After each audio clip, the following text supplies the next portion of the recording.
Alright, hello everyone, and welcome to my channel. This channel is educational in nature, and we like to look at great theories of everything, slice them and dice them up, go very deep, and hopefully try to figure out the best way to use these things in our own lives, impact our own lives through helping us out with our paradigm shifting, our awakening to 5D consciousness, our formation of a holistic worldview. And today is our 567th video that we've done on the reciprocal system of theory from Dewey B. Larson. As far as I know, Mr. Larson's reciprocal system is the only theory of everything full-blown that's out there. It's the only theory that purports to answer any questions that you might have about anything. Now, the answers aren't right there gift wrapped for you. You might have to apply yourself. Mr. Larson applied himself and wrote books on chemistry and physics and astronomy, astrophysics, and also metaphysics, including psychology, religion, biology, philosophy, and he also has 2 books on economics. We're looking at one of those books today called The Road to Permanent Prosperity. All of these books are based on the same theory. So he has one generalized theory, and he plugs it into every subject. This is the panacea that the scientific world has been waiting for, ever since all the schisms in the early 20th century. And now it's right in front of their face. And I guess because Mr. Larson wasn't one of the, anointed, they must figure that he has not enough credibility, or I'm not sure why. It's not an easy theory to understand, but it's easier than learning quantum mechanics or something like that. It's easier than learning all that calculus. And the benefits are manifold. So, Larson was one of the few scientists ever to try to build his cosmology upon motion. The universe is not made out of matter. It's not made out of energy, but it is made out of motion, says Larson.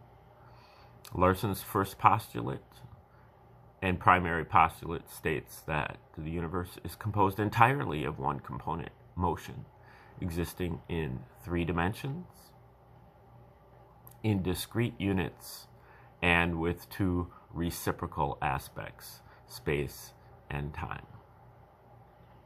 That's where we get the reciprocal from the name reciprocal system, is that motion is the relationship between space and time. Time and space have a reciprocal relationship in motion. You can see that in kind of the most basic kind of motion, speed. I was running at 10 miles per hour. 10 miles of space in 1 hour of time. Space over time, that is speed. Now, in Larson's world, all of our scientific quantities, our basic fundamental entities, our fractions. with space or time as the numerator and time or space as the denominator. Time and space can have multiple exponents. So we can have things like matter. Matter is time to the third over space to the third. Acceleration is space over time to the second. Momentum is time to the second over space to the second. Pressure is time over space to the fourth. Energy is simply time over space. And so on and so forth. And so that gets Larson started. And through a process of deduction, he arrived at a theoretical universe, what his universe would look like if his postulates were correct. And then he compares his theoretical universe with the empirical universe of modern science that they have arrived at through laboratory and observatory work and have compiled in their scientific tables. Larson, through theory alone, was able to recreate the scientific tables to a great extent in many subjects, especially in chemistry. Now, when he applies this to economics, he arrives at some original conclusions, and kind of one of the main thrusts is that he is taking a scientific, a subject that is a social science, and he is trying to put it on a hard science footing. And he's trying to dispense with the sociological schools of economics that are about policy, and he's saying that these things have to, your economic system is a system in motion, but your system has to comply with the laws of physics.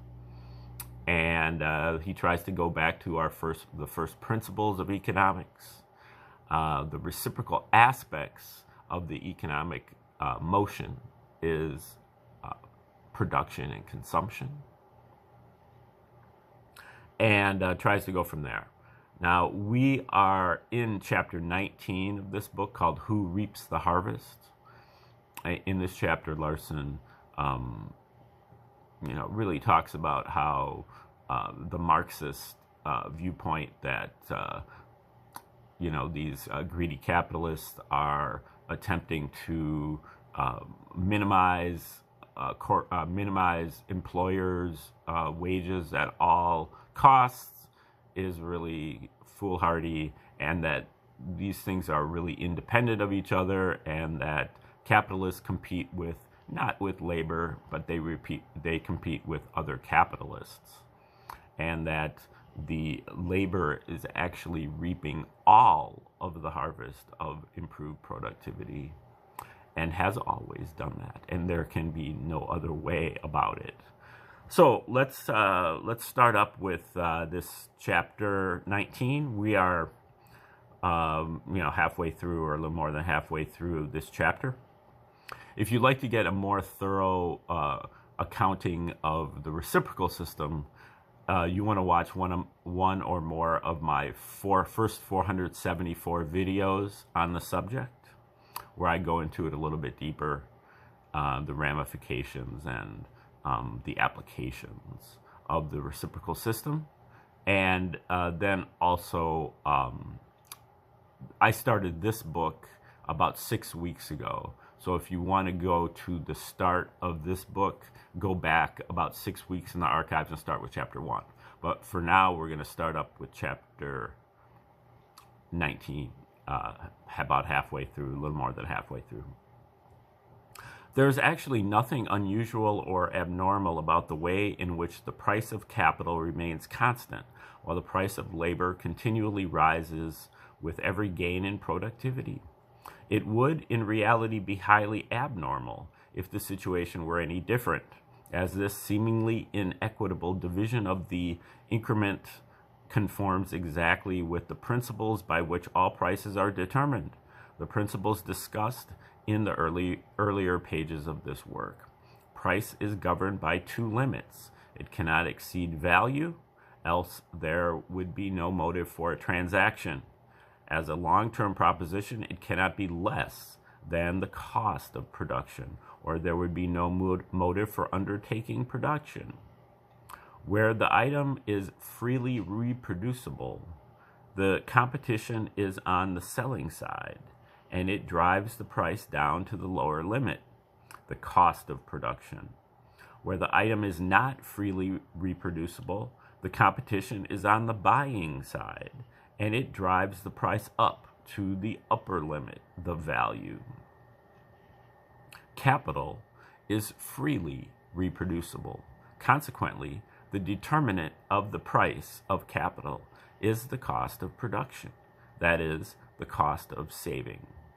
The value of the services of capital, the amount that it contributes to production, has no bearing on this situation, except that it interposes a limit on the amount of capital that can be used at a given price. There is no demand for capital at all when this value is below the lowest possible price, the cost of production. The process of saving, which creates capital, is governed by a comparison of the benefits derived from present consumption against those accruing from future consumption. An increase in productivity enters into both sides of this comparison, and it does not alter the ratio. This means that the cost of saving on a percentage basis, and hence the cost of production of capital, are not directly affected by changes in productive efficiency.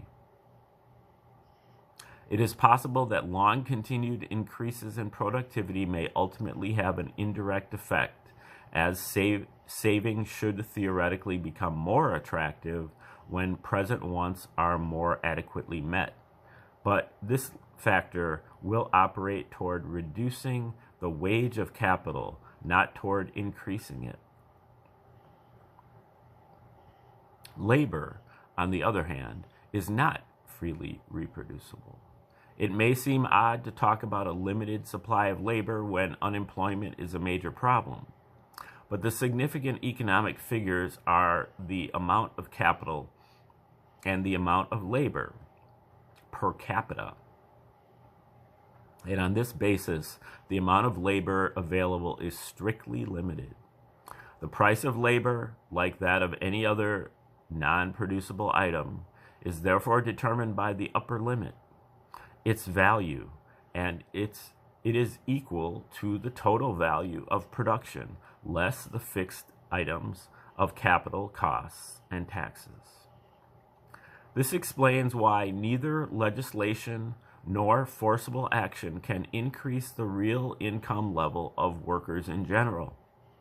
Their income is already at the maximum level possible on the basis of the existing productive efficiency.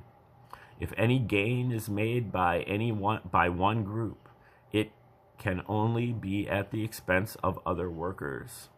Skilled labor may gain at the expense of unskilled labor, for example, or industrial labor as a whole may gain at the expense of the farmers, teachers, or government employees, but labor cannot gain at the expense of the suppliers of capital, because capital costs are established independently of other factors and are not affected by changes in wages or other components of costs. The general level of money wages can be increased, of course, but this accomplishes nothing. It merely pushes market prices up and leaves real buying power unchanged. Some economists have argued that labor actually gains from increased money wages in spite of the higher prices that inevitably follow, as increasing the wage component of the market price without altering the other price components results in a price rise somewhat less than the wage increase, leaving labor relatively better off. This is an example of the kind of unrealistic economic reasoning that distresses those who must deal with facts and not with fancies. Certainly, labor would gain by increasing the wage level and leaving capital costs and taxes unchanged. If this could be done, but even the slightest attempt to come down to earth and ascertain the facts would demonstrate that wage increases necessarily involve corresponding increases in the other cost elements. When prices go up, government salaries have to be increased, and government purchases in the markets require larger expenditures. Taxes rise accordingly. Similarly, a larger amount of money capital is required to do the same amount of work, and since the rate of return on capital remains essentially constant, the total cost of capital services per unit of output increases. It is true that there is a certain time lag in economic processes, and whenever a change is made in any component of the system, someone usually gains a temporary advantage until the compensatory mechanisms have time to operate and restore the equilibrium. Theoretically, it would be possible for labor to gain such a temporary advantage from an arbitrary increase in the general wage level during the period of adjustment. But in actual practice, it has been observed that prices tend to respond very quickly to any upward influence, even to the extent of anticipating the wage increases in many instances. Thus, there is no assurance that even this transitory gain would materialize. Much of the present controversy over wage rates revolves around the question as to what is a fair division between the wages of labor and the earnings on capital.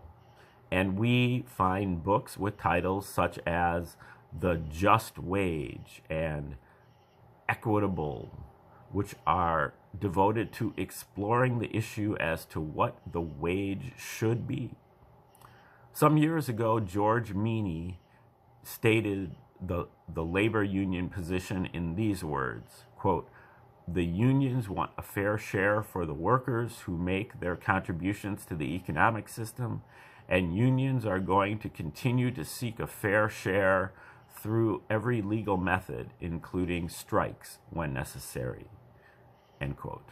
Even though this statement implies that the workers are not getting a fair share, the use of such an expression tacitly recognizes that the suppliers of capital are entitled to participate in the gains. As expressed by Wilhelm Röpke, quote, is it not right that productivity increases should also benefit the firm by higher profits in proportion to its current and future capital? Question, end quote. From the standpoint of equity, this doctrine of a fair division seems very reasonable.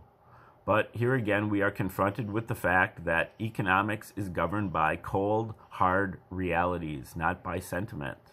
Regardless of how reasonable it may be for the owners of business enterprises to participate in the fruits of increased production to which they have contributed very materially, they cannot do so under any competitive economic system operating on an individual enterprise basis.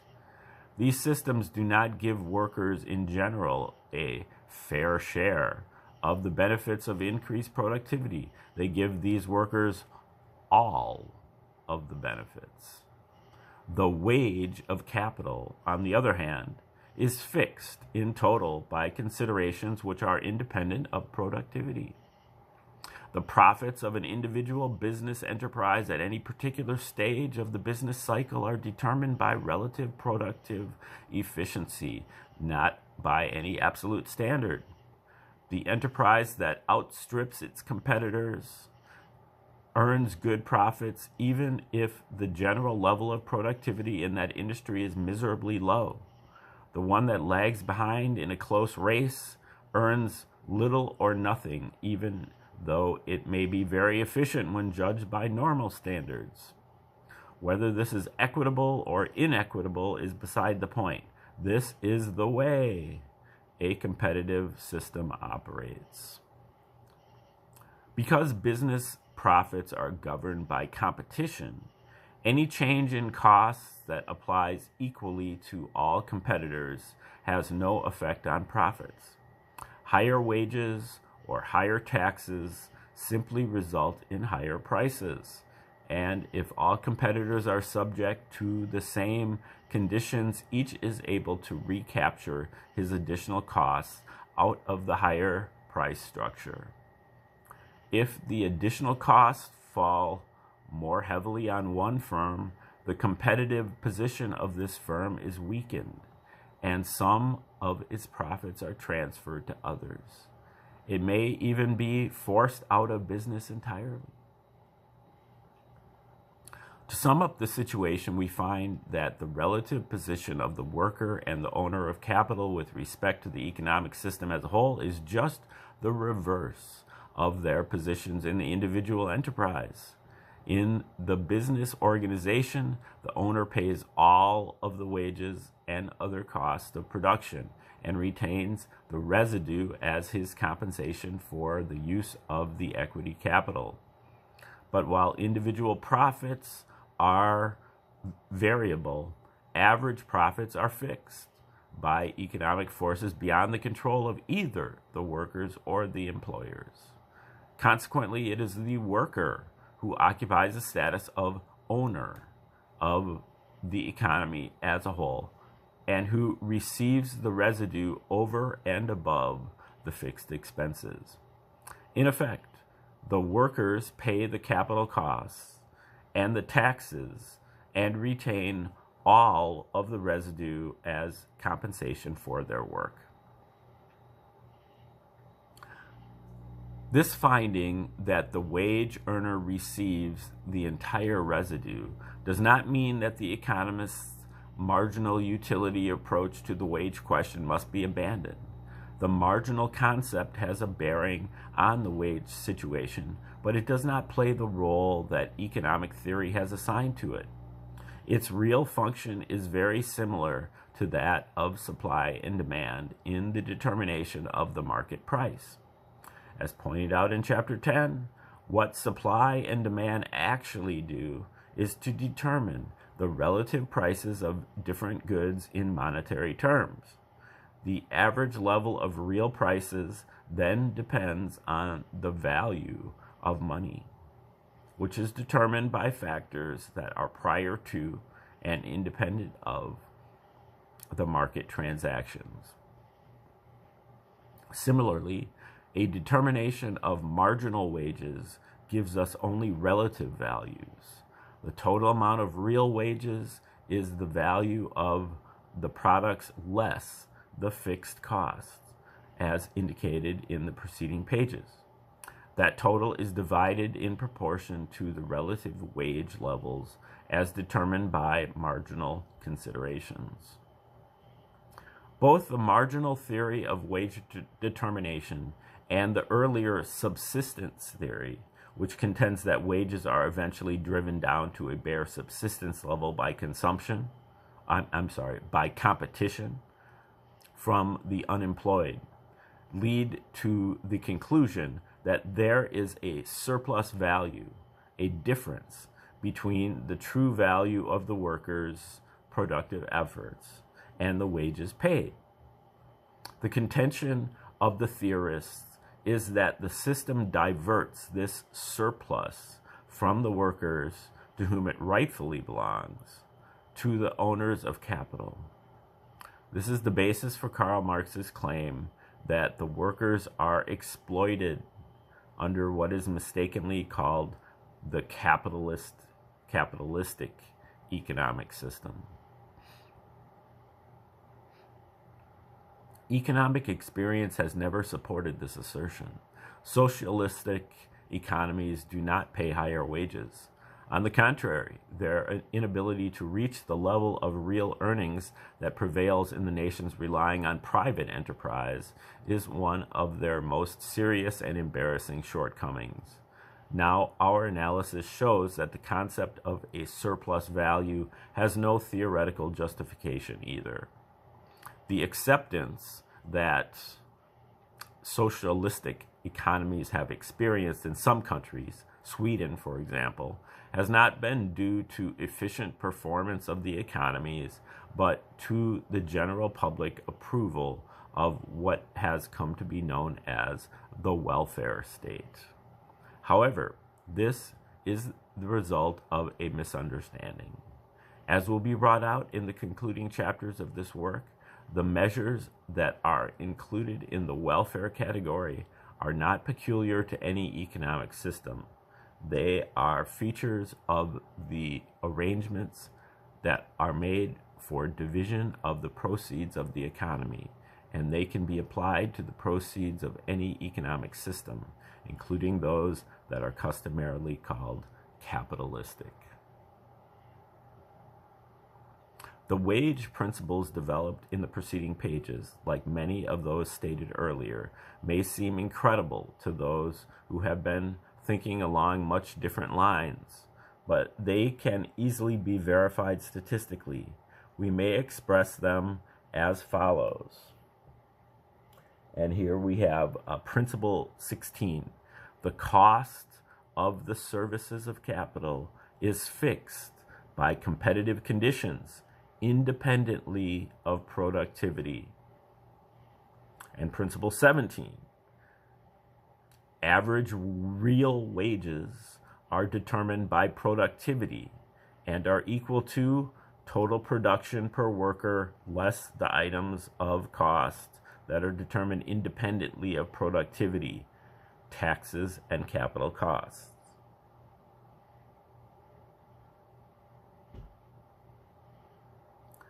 These principles were recognized, at least in a general way, in the early days of economics in America, when scientists such as General Francis A. Walker and Simon Newcomb were attempting to apply scientific methods and practices to the study of economics. General Walker is commonly credited with originating the residual claimant theory of wages, and it is significant that his systematic, unbiased scientific analysis of the problem in the middle of the 19th century arrived at the same conclusion as the systematic, unbiased scientific analysis carried out in this present work in the middle of the 20th century. But the triumph of the sociological approach to economics over the scientific approach halted the progress in the scientific direction. The sociologically oriented economists will not accept Principle 17 because it interferes with what they want to do. And unlike scientists, they are unwilling to admit that they are limited by the realities. The vast gulf between these two professional points of view is well illustrated by Dale Yoder's comment in his textbook on labor economics, that the residual claimant explanation of wage determination was, quote, irritating to those who sought to raise levels of wages. Can anyone visualize scientists being irritated by the law of conservation of energy and refusing to accept it because it exposes the futility of the many attempts that are being made to create energy out of nothing? A dream that was once as dear to the hearts of many people as the raising of wages at the expense of the employers is to their present-day counterparts. These crusaders for a fair wage refuse to accept the residual claimant theory, not because of any conflict with known facts or experience, nor because they have a plausible alternative explanation, but simply because, in their opinion, this is not the way in which wages ought to be determined. As Yoder explains, with reference to all wage laws which assert that the compensation for labor is fixed by economic forces, quote, in the light of these laws, there was little anyone could do to improve the status of wage earners. Unions gained only at the expense of other workers. Wages could be raised in one industry only at the expense of all others, etc. But this is just exactly how matters stand. There is little that anyone can do to improve the status of wage earners in general by political action or coercion of employers. The only way to make any significant improvement in their economic status is to increase the output of goods by keeping them employed, providing them with more efficient tools and equipment, and devising more and better ways of increasing their productivity. Labor unions do gain higher wages only at the expense of other workers. Wages cannot be raised in any one industry except at the expense of all others, and so on, just as Walker and the other early adherents of the residual claimant theory contended.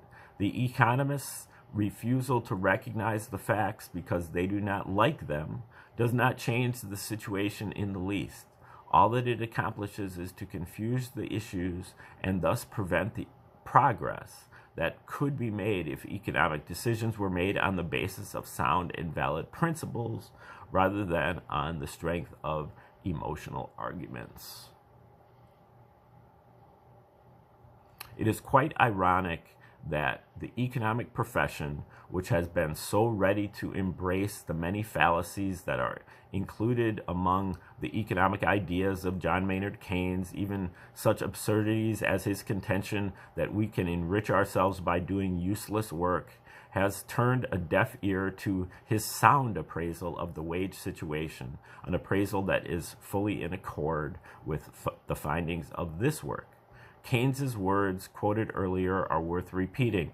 The struggle about money wages, quote, the struggle about money wages primarily affects the distribution of the aggregate real wage between different labor groups, and not its average amount per unit of employment, which depends on a different set of forces.